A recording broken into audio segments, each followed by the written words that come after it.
है कि पवन जी अभी मेरे पति हैं, ये हमको बहुत अच्छा लगा।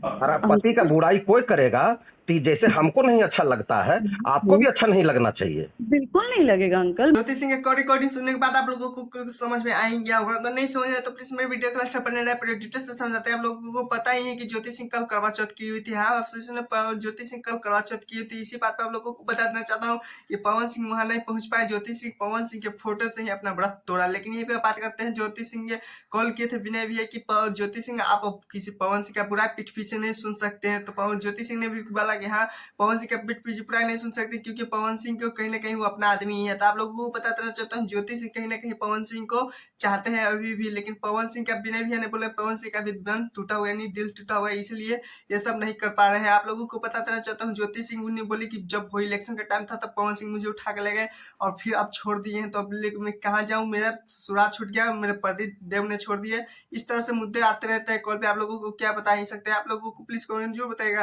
कि पवन सिंह ज्योति सिंह का ये विवाद फिर से क्यों शुरू हुआ और वापस मिलेंगे या नहीं। फिर मेरे चैनल पे नहीं तो चैनल को सब्सक्राइब, वीडियो को लाइक करें ऐसे वीडियो पाने के लिए, क्योंकि कल फिर से एक रिकॉर्डिंग लेके आ रहे हैं ज्योति सिंह का।